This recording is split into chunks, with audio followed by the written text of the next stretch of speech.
சிவாய. அதாவது இப்போ நான் நவகிரகங்களுக்கு உடைய பலன் என்ன அப்படிங்கிறத அந்த அமைப்பு சொல்ல போகிறேன். அதுமாதிரி பார்வைகள் என்ன அப்படிங்கிறதையும் சொல்கிறேன்.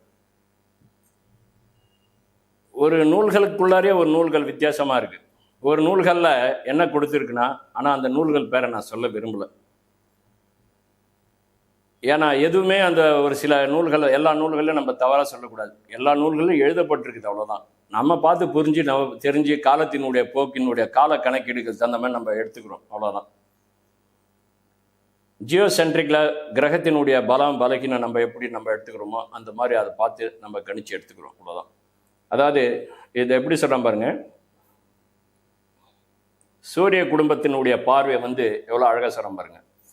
பகலவன் நிற்க 1க்கு 3 7 இனிய புதன் திங்களுக்கு 7 மருவி வரும் செவ்வாய்க்கு 4 8 7 சகர் வெள்ளி தனக்கு 6 8 7 திருவிருந்த ராசருக்கு 5 7 9 செய்ய சனி பார்வை மறு 3 7 10 பார்வையாமை அப்படின்னு ஒரு கிரந்தம் சொல்லுது.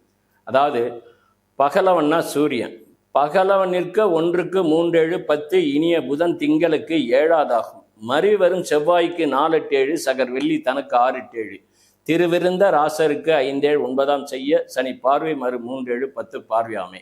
திருவிருந்த ராசர்னாக்கா குரு, அவருக்கு 5 7 9 இது நியாயமானது. இதுதான் எல்லாருக்குமே புரியும். அதுதான் உண்மையான காலத்தினுடைய கணக்குகள். இப்படி தான் நம்ம எடுத்துக்கிறோம்.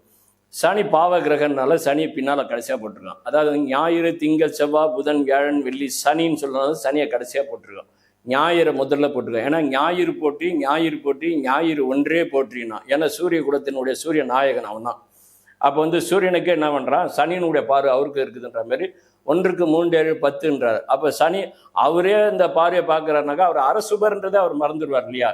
அப்போ அவர் முழு பாவி ஆகிடுறார் இல்லையா. அப்போ முழு பாவின்னு வராது சூரியன். அதனால் 1க்கு 3 7 10 இனிய புதன் திங்களுக்கு 7 மறிவரும் செவ்வாய்க்கு 4 8 7 சகர் வெள்ளி தனக்கு 6 8 7 வெள்ளிக்கே 6 8 7ன்னு சொல்கிறாங்க. அப்போ திருவிருந்த ராசருக்கு 5 7 9 செய்ய சனி பார்வை மறு 3 7 10 பார்வை. சனிக்கு 3 7 10 பார்வை ஓகே, அது கரெக்டு தான். அப்போ அந்த கிரந்தங்களே பாருங்க இவ்வளோ அமைப்புகளே மாறி மாறி கொடுத்துருக்கு. அப்போ நமக்கு என்ன எடுத்துக்கிறோமோன்னும் போது சனியுடைய பார்வை எடுத்துக்கிறோம், செவ்வாவுடைய, இவங்களாம் பாவிகள். செவ்வாய் முக்கா பாவி, சனி முழு பாவி. அப்போ நைசர்கிய சுப கிரகம் சொல்லக்கூடியது குரு. நைசர்கிய சுபர் என்பது சுக்கிரனை சொல்கிறோம். சுக்கிரனுக்கு 6 8 7 கிடையாதுங்க. சுக்கிரனுக்கு ஒரே பார்வை தான். எல்லா கிரகமும் தன்னுடைய 7வது பார்வையை பார்க்க தான் செய்யும். அது ராகுவுக்கு பார்வைலாம் கிடையாது. ராகு எங்கே இருக்குதோ அந்த இடத்துல கேது 7ல் இருக்கும். இதான் 1 டிகிரியில். இதுதான் விதி, இதுதான் சாஸ்திரம். அப்போ சூரியனுக்கு ஒரே பார்வை 7வது பார்வை. சூரியன் அரசுபர். செவ்வாய் முக்கா பாவி கால் சுபர் செவ்வாய். குரு முழு சுபர். சுக்கிரன் முழு சுபர். புதன் முழு சுபர். பாவரோடு சேர்ந்தா அவர் பாவர், சுபரோடு சேர்ந்தா அவர் சுபர். இதான் விதி. அப்போ சனி முழு பாவி. இருக்கிறதுலே சனி தான் பாவி. ஆனால் தான் சனி பார்க்க சர்வ நாசம்ன்றான். சனி ஒரு கிரகத்தை பார்க்குதுன்னா அவர் பார்க்கக்கூடிய வீடு எந்த வீடு, அவர் இருக்கக்கூடிய வீடு எந்த வீடு, எந்த வீட்டிலேருந்து எத்தனை அந்த அமைப்பை பார்க்குறான்ற அதனுடைய பார்வைகளை வச்சு தான் நம்ம பலப்படுத்தி அந்த கிரகத்தினுடைய வாயிலாக நம்ம அதை எடுக்கிறோம். அப்போ இந்த கிரகம் இதை தான் செய்யும். இதான் விதி. அப்போ சனியினுடைய அமைப்பு இதுதான் பொழுது அந்த கிரகத்தினுடைய வலிமை இப்படி தான். ஆனால் தான் சனி கொடுத்தார் எவர் தடுத்தார்னா இதுக்குள்ளே தான் வருது. அப்போ சனி இருக்கிற இடத்த பலமாக்கி பார்க்குற இடத்த வீணாக்குறது அந்த பார்வையை சனி பார்வை சர்வநாசன்றது இதுதான் ஒரு விதி. அப்போ இந்த கிரகம் இந்த பொசிஷனில் இந்த அமைப்பில் இதுதான் வேலை செய்யும். ஆனால் தான் பகலவன் நிற்க 1க்கு 3 7 10 இனிய புதன் திங்களுக்கு 7 மறிவரும் செவ்வாய்க்கு 4 8 7 சகர் வெள்ளி தனக்கு 6 8 7 திருவிருந்த ராசருக்கு 5 7 9 செய்ய சனி பார்வை மறு 3 7 10 பார்வையாமே. இந்த பார்வைகள் கிரந்தங்களில் சொல்லப்பட்டிருக்குது. இது முற்றிலும் தவறு இல்லை என்பது ஜோதிடர்களுடைய அமைப்பு. நாம் எதை எடுத்துக்கிறோன்னா செவ்வாவுடைய பார்வை, குருவுடைய பார்வை, சனியுடைய பார்வை, இதை மட்டுமே எடுத்துக்கிறோம். மீது எல்லாத்துக்கும் 7வது பார்வை உண்டு. அதனால் சனி பார்வை 3 7 10 சிறப்பு பார்வை. 3மே சிறப்பு தான். செவ்வாய் பார்வையா 4 8 7 இது செவ்வாய் பார்வை சிறப்பு பார்வை.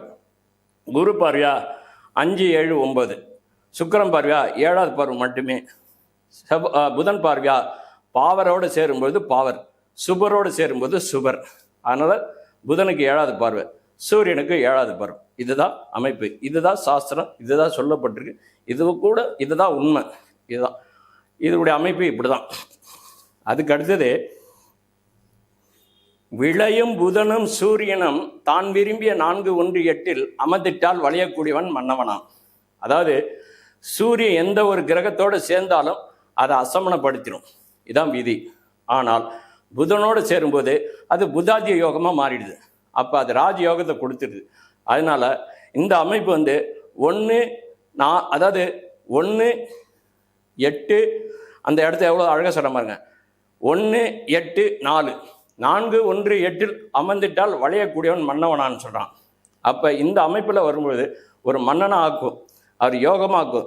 அது சிம்ம ராசிக்கு உகந்ததா, மேஷ ராசிக்கு உகந்ததா, ரிஷப ராசிக்கு உகந்ததா, மிதுன ராசிக்கு உகந்ததா, கன்னி ராசிக்கு உகந்ததா, தனுசு ராசிக்கு உகந்ததானா, இது மேஷத்துக்கும் பொருந்தும், ரிஷபத்துக்கும் பொருந்தும், மிதுனத்துக்கும் பொருந்தும், தனுசுக்கும் பொருந்தும், கன்னிக்கும் பொருந்தும். ஏன் கன்னியை சொல்கிறேன்னா, காலபுருஷன கன்னி 6வது வீடு, சூரியன் 6ல் பலம் பொருந்தி நிற்பார்.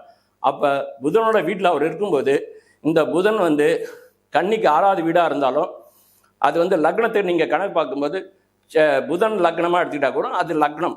விளையும் புதனும் சூரியனும் தான் விரும்பிய 4-1-8 1 என்பது லக்னம், 4 என்பது சுகஸ்தானம், தன்னுடைய தாய் ஸ்தானம், 8 என்பது மறைவு ஸ்தானம். புதன் 8ல் மறையலாம், அதுதான் மறைந்த புதன் நிறைந்த லாபம். இப்படி நம்ம எடுத்துக்கணும் கணக்கு. அப்போ சூரியனோடு சேரும்போது மகத்தான யோகம். இப்போ நான் சொல்கிறது எல்லாமே சூரியன் ஆட்சியாக இருப்பார், மேஷத்தில் உச்சமாக இருப்பார், புதன் உச்சமாக இருப்பார், எங்கள் கன்னியில், மிதுனத்தில் அவர் ஆட்சியாக இருப்பார். அதனால் இந்த அமைப்பு பூராவே பலம் பொருந்திய ஒரு அமைப்பு. இது நிபுணத்துவ யோகம் சொல்கிறதுனால IAS IPSலாம் டாக்டரேட்டு இதெல்லாம் முடிச்சிருப்பாங்க. இந்த துறையில் இதை அருமையான ஒரு அமைப்பாக இருப்பாங்க. இப்படிப்பட்ட அமைப்புகளை அது கொண்டு போய் சேர்க்கும். ரெண்டாவது, அதாவது பத்திரப்பதிவேடுகளில் இவங்க முதன்மையானவங்களாக இருப்பாங்க. அதுக்கு அடுத்தது இவங்க அகாடமி சொல்கிறான் இல்லையா, அகாடமியில் லிட்ரேச்சர் முடிச்சிருப்பாங்க. ஏன்னா புதன் கலைகளில் பேசும் தன்மை உடையவர்.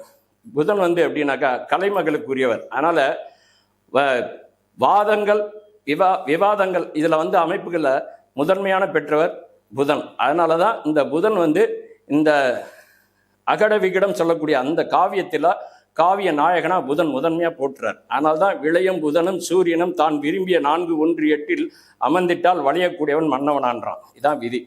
அப்போ இந்த அமைப்பு இந்த சூரியனோடு செயல்படும்போது யோகா அமைப்புகளை பலப்படுத்துமே தவிர பாவ அமைப்புகள் அங்கே வேலையே கிடையாது.